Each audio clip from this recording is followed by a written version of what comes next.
Good morning, everybody. It's Thursday, July 18th, and this is the AgYield War Room. I'm Dan Dempsey, and I'll be moderating today's session. As always, if you've got any questions or comments, please feel free to drop us a line in the chat area, and we'll be sure to get to it during the show. Overnight markets here had December corn down 2 at 409 3/4. November soybeans were down 4.5 at 1036.5, and December Chicago wheat was up a half at 564. This morning we had export sales report was out. Kind of middle to upper end of the ranges for corn, beans, and wheat. Corn 437,800 for 23, 485,700 for 24. Soybeans came back 360,100 for 23, 375,000 for new crop. Wheat was at the upper end of the range as well, 578,500. The upper end of the range was looking for about 600. And meal this morning, 209,300 for old crop, and just under 100,000 for new crop there. We also had some pretty large export sales announcements this morning, 510,000 soybeans to unknown destinations for 24, and also 150,000 meal to unknown for 24. So good morning, guys. Nice to see some sales pop in here. We were talking before the show, this should become more of the norm if we're going to hit these export numbers. Justin, maybe just a few thoughts on what you're thinking about, and we'll throw it around the room here this morning. Yeah, Dan.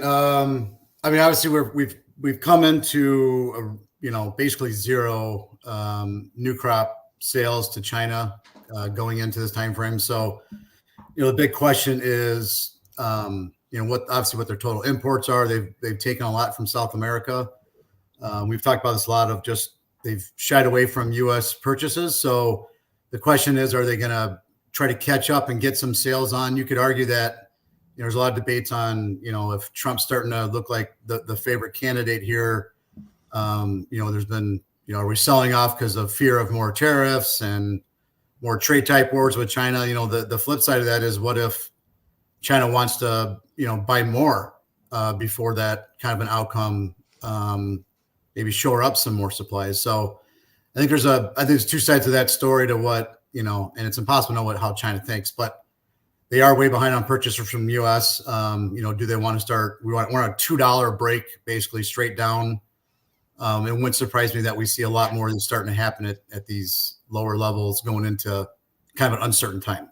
But, we need it, obviously. The other thing we talked about is, August report. Last year they announced it's the first year they're going to start including acreage revisions in the August report, in the monthly report.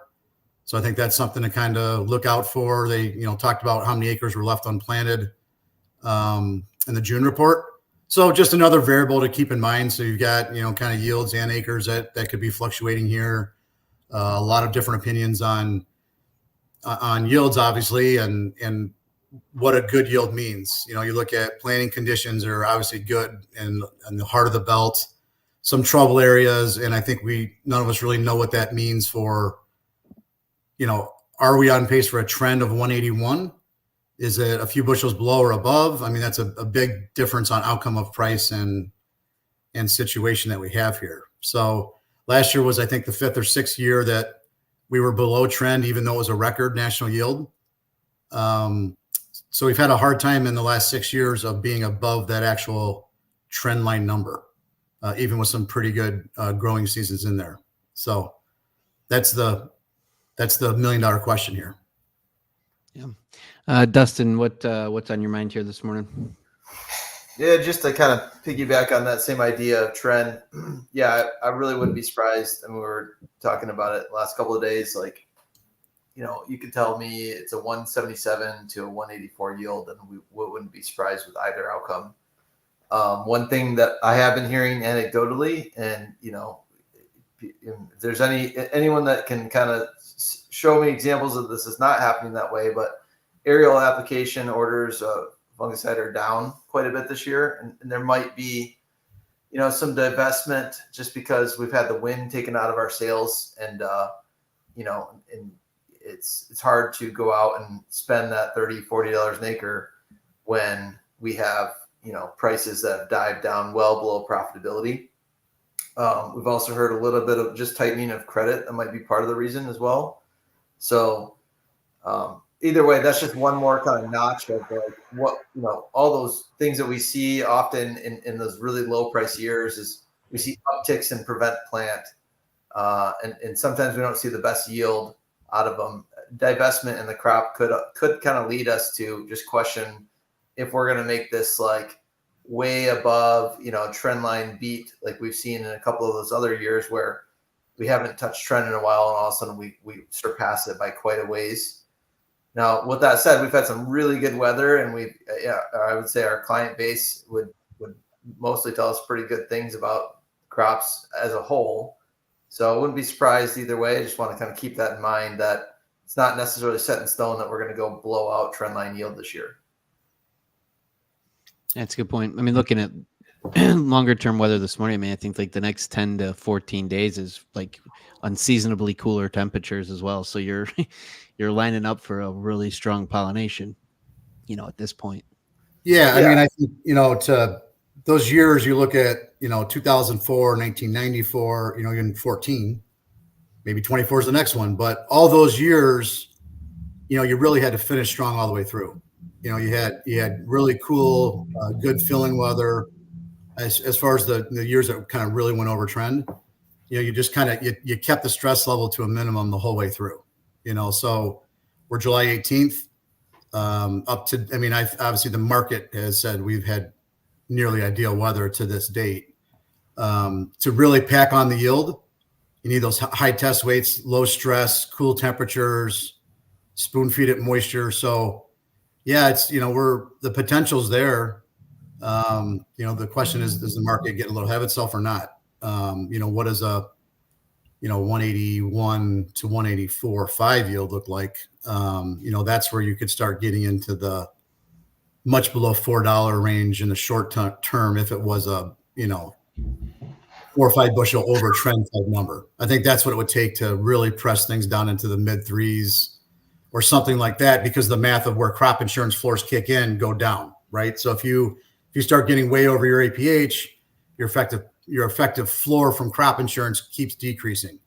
So I think you need to have that on a large scale to see where, there is more and more risk from these prices in lower than what we would see right here at an average type yield. Yeah. Yeah. And I would think, too, there's, you go back just to what happened last year. We had really high cash flows in early 2023 coming off that 22 crop.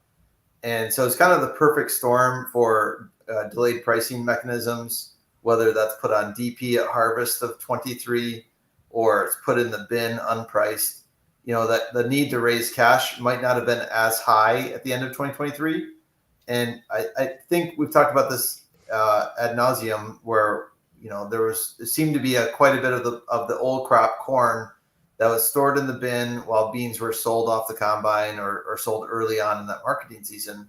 And then the price just continued to drift lower for corn, further, preventing the sale. There's a bunch of, unwilling sales, obviously, to raise cash right around that loan renewal timeframe, early in March timeframe.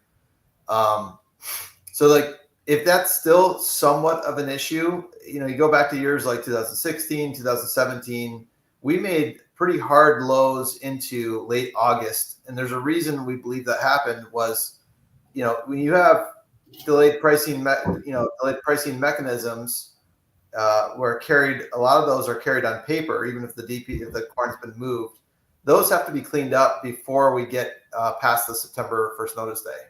And that happens at the very end of August. So that's just one more kind of negative thing to keep in mind is like, we still might have some old crop pressures to finish out the summer before. And that's going to come at a time if we're getting the fill that Justin's talking about, if we're getting really good finishing weather, that's kind of your perfect storm of most bearish news that could come into the market, in my opinion. Ben, a couple thoughts there this morning. Yeah, I think that we bring valid points up. We still have to finish this crop good. I think any major disruptions that could come from supply would be surprises on acreage adjustments, just because we had so much that was not planted as of the survey for the acreage report. By and large, I think that we would need a really poor finish to to take this crop to a point where yield would have a significant impact.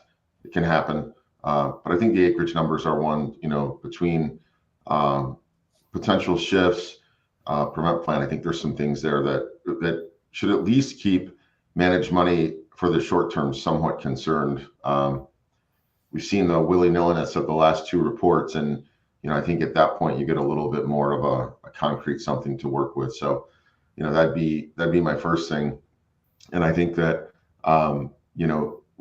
talking about the potential to go lower if we start having large yields, I think that really warrants people to be out and finding out if they have a really good crop, to be able to keep up with their crop insurance, because that becomes kind of the end of the line. And we saw how that played out last year. So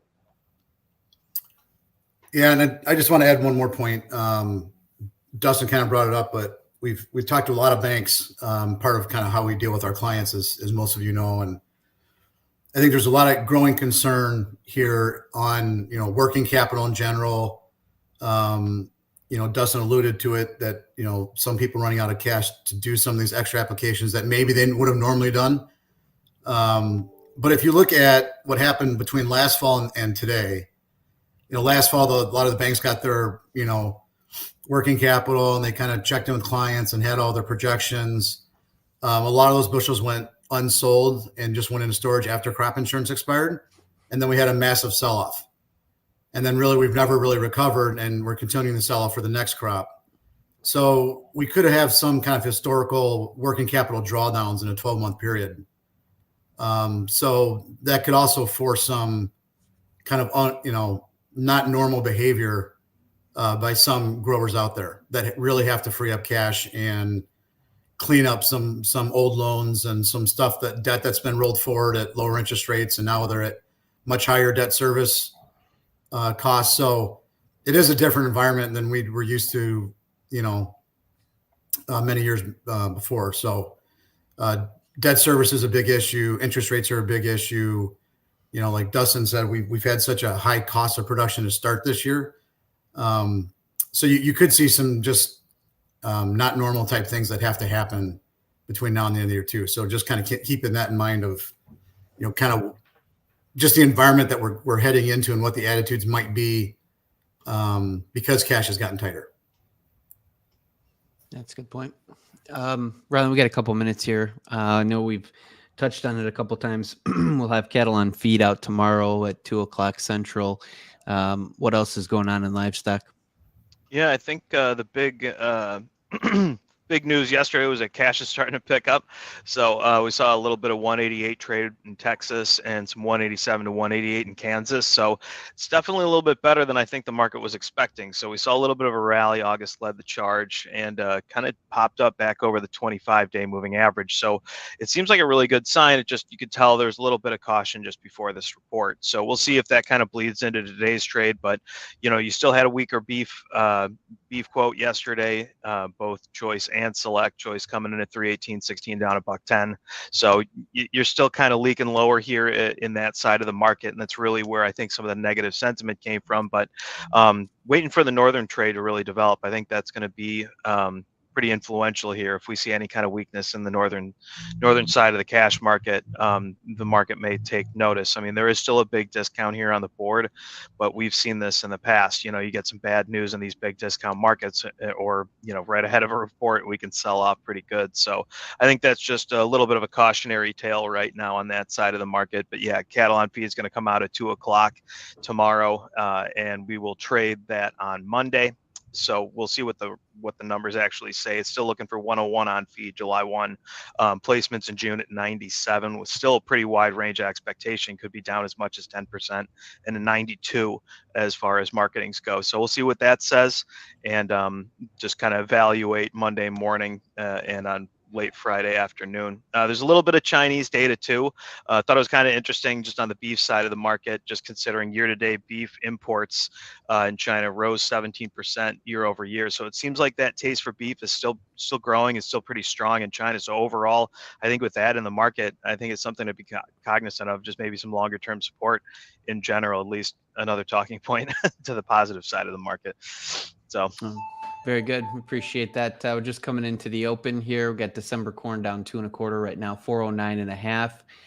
November soybeans are down 3.5, 1037.5. And December Chicago wheat's up 2 at 565.5. Tomorrow is Friday. We'll have Fun Fact Friday, so Brian will be ready for that. Every day that the markets are open, we're streaming live on X, Facebook Live, and YouTube Live, 8:15 Central Time. Appreciate all the thoughts and comments here this morning, guys. It was a good conversation. Hope everybody has a great day, and we look forward to talking to you again tomorrow.